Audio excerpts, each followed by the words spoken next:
Hello, my name is Michelle Campbell, and I will be sharing with you a couple of short stories that will give you a better picture of me and why you should include me and hire me to your company. Um, so I want to begin with a story about my current job and my work that I do. I currently I work at a fabric store, and I help with local theaters in making and creating costumes. When I first approached costuming, it wasn't much of a desperate interest, like I wanted to get into it. I was very fascinated with the history of things about it. And that's what I really wanted to focus on, was styles, trends, why things were done certain ways, why things weren't done certain ways. So when I began my job at the fabric store, I was very shy, and I didn't really understand the world of retail really well, so I just tried to take everything with stride. And one day a lady came in and she was very upset. She was not hysterical, but very angry and very moody and just all around uncomfortable to be around. She finally came in line and it was my turn to help her out. I asked her, "Hello, how are you doing? What can I do for you today?" And she immediately went on this spiel about how I am not a very good worker, why I shouldn't be here, all these things that were apparently wrong with me. And I simply just slowed down the conversation and said, "Ma'am, what can I do for you today? Do you have any fabrics? Do you have any ribbons or laces you would like me to cut for you?" And she just continued on and on. And I kept trying to be patient with her because I did not understand what was going on. I didn't realize what even the issue was. I find out she comes in the next day. And I try not to take anything personal because people are stressed and they come in stressed, and sometimes it's just an all-around stressful environment for some people, especially with a fabric store because there's so many like bright things and shiny things and so many little things that can catch your eye. So I was clearly understand when some people are overwhelmed in the store. And she comes in the next day and asks me, "What's your major? Why are you here?" Because it turns out she was so used to other workers that the fact that I was new really just blew her mind and made her uncomfortable. So I introduced myself saying, "Hello, my name is Michelle. I'm currently studying costumes and specifically theater design and production at ASU." And she just took a moment and said, "Oh, okay." I was like, "Okay, yeah, thank you. Thank you for your interest in me. Is there anything I can do for you?" And she immediately whips out a costume design that's going to be up for um, A Midsummer's Night Dream by Shakespeare. And she was actually asking me my opinions on things. And I wasn't actually really well versed in the world of costuming at this time. I was just barely getting a part of it. And she we ended up getting her entire thing done because she actually asked me questions that I wasn't sure, and I actually had to ask her more questions than she asked me. And later, after a couple of courses and a couple of more studying, I was able to not only help people as they came in, but I was also able to understand customer service better and be more professional, not only because when I was very shy I wouldn't talk, but I also knew that by not trying to communicate with the customer, I wasn't helping the problem. I wasn't helping them feel welcome. So from there I learned to not only be more open, but try to help people despite the fact that I was very new to something. The next story I have is about my education experience. As I said earlier, I'm a student at ASU, Arizona State University, on the Tempe campus, which is the larger one. Um, I actually really love it. I when I first This is a couple of months after my first story took place. I began to work in the costume shop, where I met Melissa Montoya, who was a wonderful mentor to me. She was so nice and so patient with me. I loved it. I had 5 years of sewing experience under my belt, but not a whole lot of costume design or even how much a costume shop ran. So I needed that experience. So I took a private course where a select few students got to be able to work on a specific area, and I chose to work in the costume construction. From there, I worked with closely along her, and I worked with many other girls and a couple of gentlemen as well, and they were all wonderful. I learned specifically in one instance, I had never used a serger before, and my serger that I had used was it was a Brother 2040D, which is a very common serger now. It works beautifully, and it's so nice to work with, but I had broken it actually after my first attempt, which was the day I opened it, so I broke it from the first get-go by putting a metal pin against a ceramic knife. So that was kind of a bummer. But I asked Melissa when I went into the shop about serging. I asked her, I'm really interested in serging, but I don't really know how to do it. I used to do it a couple of years ago, but I then stopped doing it and began to just do rolling hems instead of just hemming it, serging it, then hemming it. Just taking a little bit of a shorter process through it. But it also wasn't a very ideal process. So I asked her how to do it. And so she takes the serger and she's like, you're going to rethread it first. And of course I'm nervous because this machine is not my simple little Dritz sewing machine, my brother's sewing machine. It's an industrial one that is much older than any standard version I've seen. I mean, this thing must have taken up an entire desk, like a full, nice, good 4-foot desk. It was huge, and it looked so heavy. In fact, there were parts of it that I thought were bolted into the ground, and I just kept thinking, who would try to run away with this? It's so huge and heavy. So she goes to the cone and unwraps it, and she says, okay, now tie the new thread to these threads that I'd already cut. So she already cut the cones off and left like small strands of thread still hanging down. And so I tied them, and I'm like, okay, now what do I do? So then she asked me to just go through each one of the threads and just pull them through the serger. Now sergers have 4 cones, which means there's 4 things of thread. So I go to the first one, and it goes up and it goes down, and through the needle and it goes down. That was pretty easy. And then I do the next one where it goes to the side of the needle, and then the other 2 which go down and help with the right next to the knife, so it helps like with that finished hem look. And so I kept pulling and pulling, and it was so long and it was so tedious, and I just kept thinking, why do I have to pull? Why shouldn't I just cut it off and just try to redo it myself? And then I realized halfway through doing it, when one of my threads came undone, I couldn't find it, where I had to ask somebody else to go find the thread for me inside of it, and it was so embarrassing. I was so embarrassed, and I felt, why would I think that? I should have just done what she told me. I should have been more careful. And at the same time, I learned that it's okay to ask for help. In fact, I didn't get scolded. She said it was a learning experience for me. That sometimes when people tell you to do something, it is really for your benefit and not just because people like to hear themselves talk. So that was really important to me.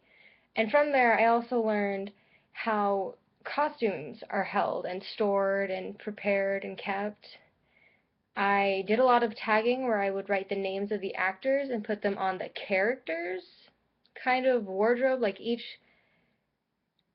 Each section is somebody's like costume, like their area of costume on a like a rolling, not a dolly, but like a clothes rack, a rolling clothes rack. So I did that, and that was pretty nice. It was very easy, but also it was, again, a long, tedious process. But in the end, it saved so much time with people being able to find their clothes and not having to run around frantic when they're supposed to be memorizing lines and knowing their cues instead of having to, do all of those things plus find their clothes.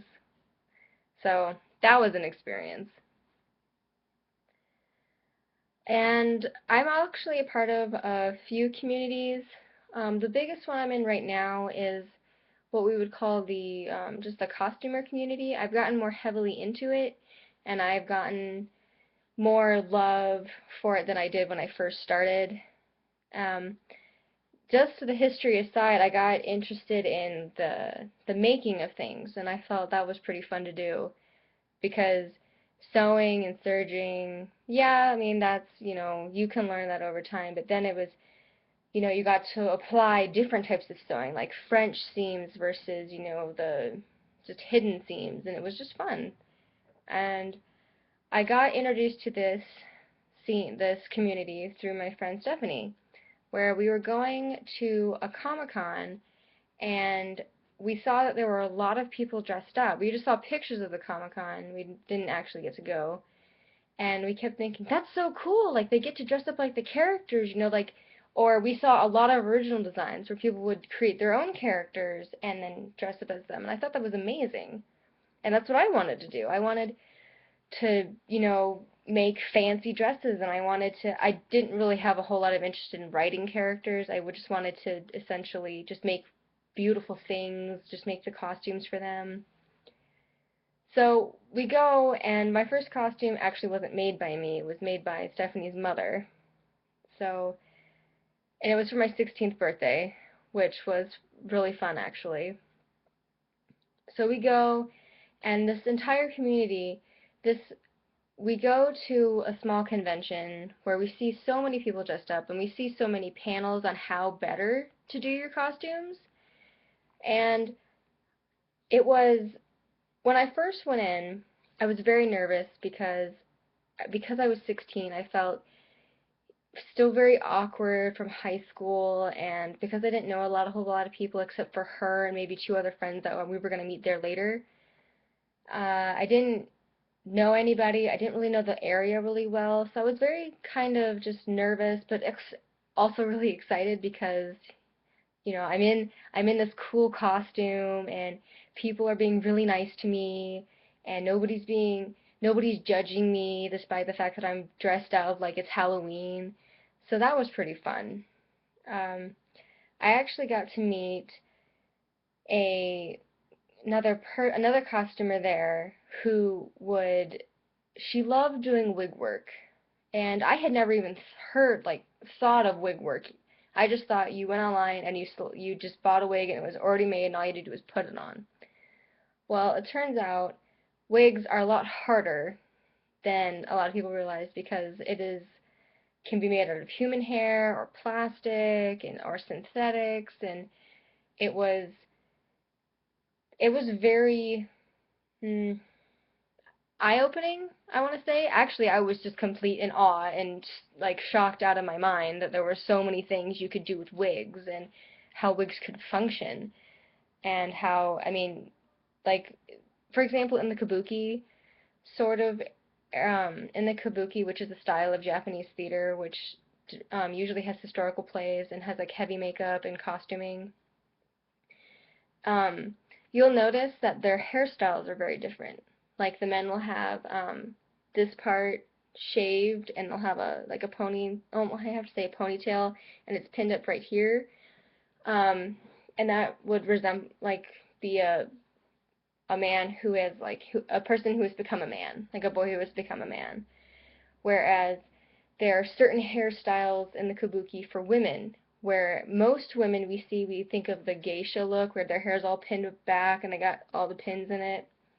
Well, apparently each pin means something, and each hairstyle can reflect how old you are. And in fact, when you have your hair low, it means you're in a super high status.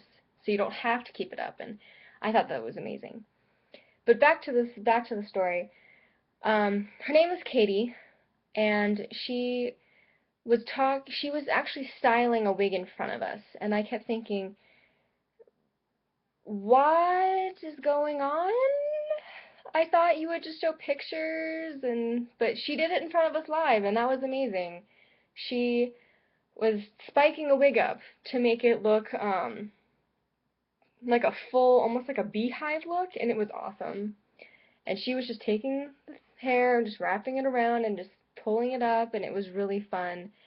And as she was doing this, she was talking and joking about it, and I realized then that not only are people in this community extremely talented, they actually care about other people in this community. She was super nice, and in fact, after the panel that she ran was over, I went over and asked her a ton of questions, and she was so nice and so patient, and she gave me so many resources, and I told her what I wanted to do in the future, and she wished me luck and gave me her business card and said, if you ever need help, or if you ever just have questions about just even wig work or just dyeing wigs, just let me know. And I thought, I I want to be a costumer like her, because she not only was willing to help me, she was already so talented that she was asked to come about essentially perform wigs in front of people.